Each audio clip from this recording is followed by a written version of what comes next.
امیر المومنین فی الحدیث حضرت عبداللہ ابن مبارک رضی اللہ تعالیٰ، صحابی نہیں لیکن حدیث کے امیر ہیں۔ ان کا جب نام آ جاتا ہے کسی حدیث میں تو کسی محدث کی جرت نہیں ہوتی اس حدیث کو تسلیم نہ کرے۔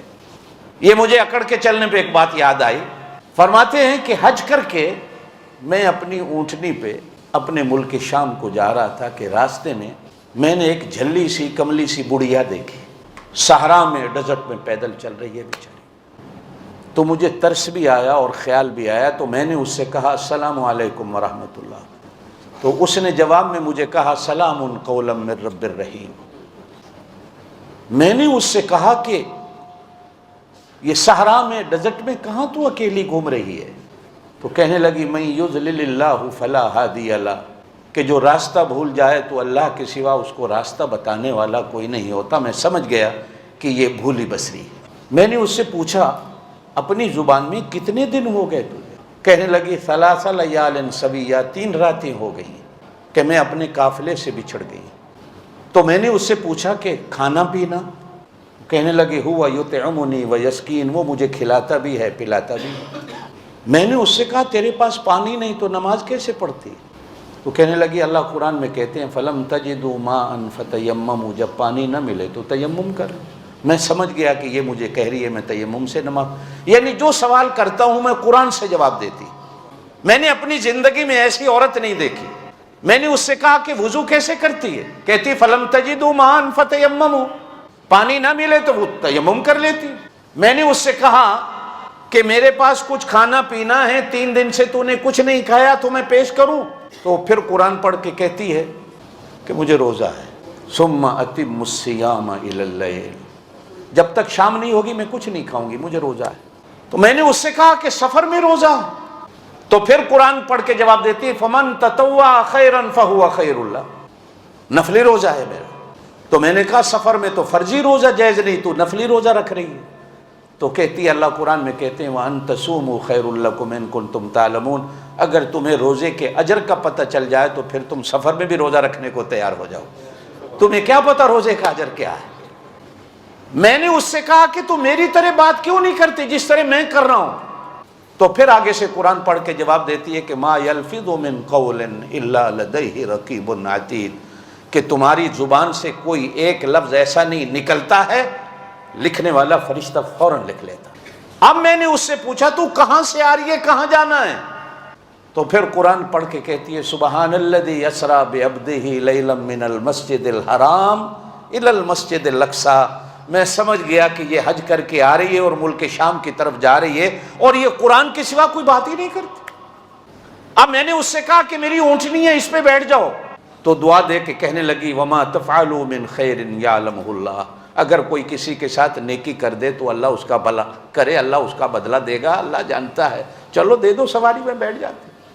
اب جب میں نے اونٹنی اس کے لیے بٹھائی تو اونٹنی جیسے سواری کو بٹھاتے وقت ہلتی جلتی ہے، اونٹنی بھاگ کھڑی ہوئی، وہ بیچاری گر گئی۔ جیسے یہ گری تو زبان سے کہتی ہے وما اصابکم من مصیبت فبما کسبت ایدیکم، یہ مصیبت اللہ کی طرف سے آئی ہے، اس میں نہ تیرا قصور نہ میرا قصور نہ اونٹنی کا قصور، اونٹنی کو ڈانٹ نہیں ہے، اللہ کی طرف سے آیا، جو بھی مصیبت آتی ہے وہ اللہ کی طرف۔ اب میں نے اونٹنی کو پھر بٹھا کر باندھ کر اس کو بٹھانا چاہا تو پھر قرآن پڑھ کے مجھے کہتی ہے کہ اللہ قرآن میں کہتے ہیں قل للمؤمنین یغضوا من ابصارہم، کہ ایمان والے مردوں سے کہہ دو کہ عورتیں سامنے آ جائیں تو اپنی نگاہوں کو جھکا لیں، نگاہوں کو جھکاؤ تاکہ تیری نگاہ میرے چہرے پر نہ پڑے، میرے کپڑے پھٹ گئے ہیں۔ اب میں نے اس کو اونٹنی پہ بٹھایا تو اب میں وہ بات مجھے جو یاد آئی تو میں اونٹنی کو بھگانے لگا تیز تیز کہ کہیں راستے میں اس کا قافلہ مل جائے جس سے یہ بچھڑی ہوئی ہے۔ تو اونٹنی جو تیز چلی تو اونٹنی پہ بیٹھی بیٹھی کہتی ہے وقصد فی مشیک وغضض من، ہولے چلا ہولے چلا، اللہ کہتے ہیں کہ ہولے ہولے چلو، میں نے ہولے چلائی۔ اب جیسے اونٹ چلانے والے کی عادت ہوتی ہے کہ جب آپ لوگوں نے تو کبھی اونٹوں کے قافلے چلتے نہیں دیکھے، ہم نے دیکھے ہیں کہ ایک آدمی 100 اونٹوں کو لے کے چلتا ہے تو وہ شعر پڑھتا ہوا جاتا ہے، پنجابی زبان میں کہتے ہیں وہ دوڑے ماں یہ پڑھتا ہوا جاتا ہے، تو اونٹنیاں مست ہو کے چلتی ہیں۔ بلکہ ایک دفعہ حدیث کے اندر بھی آتا ہے کہ آپ صلی اللہ علیہ وسلم کی ازواج اونٹنیوں پہ سوار تھی، سفر پہ جا رہے ہیں تو ایک صحابی نے شعر پڑھنے شروع کیے، اونٹنیاں تیز چلنے لگی تو آپ صلی اللہ علیہ وسلم نے فرمایا ہولے چلاؤ، دیکھتے نہیں ہو کہ شیشے کے آب خورے اونٹنیوں پہ ہیں، کہیں ایسا نہ ہو کہ اونٹنیاں بھاگی اور یہ نیچے گر جائیں۔ تو خواتین کو اللہ کے رسول صلی اللہ علیہ وسلم نے شیشوں کے آب خورے کہا کہ یہ پیار اور محبت سے سیدھی ہونے والی ہوتی ہیں، آرام سے چلو تاکہ ان کو تکلیف نہ ہو۔ آپ صلی اللہ علیہ وسلم عورتوں کا بھی کتنا خیال کرتے۔ اب جب میں نے وہ شعر پڑھنے شروع کیے تو اونٹنیاں اور تیز چلنے لگی، تو وہ اونٹنی پہ بیٹھی بیٹھی کہتی ہے فَقْرَؤْا مَا تَيَسَّرَ مِنَ الْقُرْآنِ، قرآن کیوں نہیں پڑھتے ہو؟ قرآن پڑھو، میں تمہارا قرآن سنتی۔ اب میں نے قرآن پڑھنا شروع، پھر تھوڑا سا اور میں آگے چلا تو میں نے کہا تیرا خامند ہے؟ تو وہ فوراً اونٹنی پہ بیٹھ کہتی ہے یا ایھا الذین آمنوا، ایمان والو، لا تسألوا عن اشیاء ان تبد لکم، جو تمہاری چیزیں نہیں ان کے بارے میں پوچھتے کیوں؟ جن چیزوں کا حق ہی نہیں تمہارے اوپر، ان چیزوں کے بارے میں پوچھتے کیوں؟ میں نے کہا کو قوم قبیلہ، پھر کہنے لگی ولا تقف ما لیس لک بہ علم، جدھر جانا ہی نہیں خبردار نہیں پوچھنا کہ میں کس قوم قبیلے سے، بس اپنے اونٹوں کو چلاؤ۔ حضرت عبداللہ ابن مبارک کہتے ہیں کہ میں نے اب سارے راستے بات، لیکن مجھے یہ تھا کہ جلدی اس کا قافلہ کہیں مل جائے۔ اچانک دیکھا تو وہ قافلہ، اب مجھے خیال آیا، میں نے پوچھا کہ اس قافلے میں تیرا کون ہے کہ جس کو میں بلاؤں؟ تو کہنے لگی المال والبنون زینت الحیات الدنیا، میں سمجھ گیا کہ اس کے بیٹے اس کے قافلے۔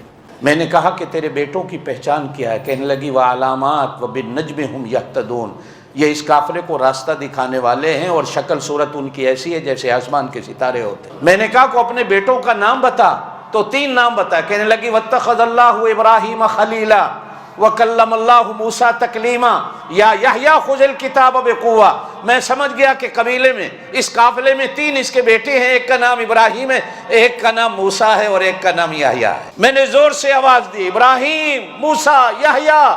دیکھا تو 3 نوجوان آسمان کو ستاروں کی طرح بھاگتے ہوئے روشن چہرے والے میرے پاس آئے۔ میں نے کہا اسے جانتے ہو؟ کہنے لگی یہ ہماری اماں۔ کیا ہو گیا تھا کہ پیچھے بچھڑ گئی تھی، قافلہ ہمارا چل پڑا۔ اب وہ اتری تو اتنے میں اپنے بچوں سے کہنے لگی فبعثوا احدکم، ایک بندہ جاؤ بیوارے کے قوم کو پیسے لے لو، ھذہ الی المدینہ، اس شہر میں جاؤ، اس مہمان کے لیے کو کھانا لے کے آؤ۔ اب ان میں سے ایک بچہ بھاگتا ہوا بازار جاتا ہے میرے لیے کھانا لے کے آتا۔ اب جب کھانا میرے سامنے رکھا تو وہ عورت پھر قرآن پڑھ کے کہتی ہے کلوا واشربوا ھنیئا بما اسلفتم فی الایام الخالیہ، یہ جتنے پیچھے میرے اوپر احسان کرتا آیا ہے نا اس کا بدلہ ہے، کھا اور پی۔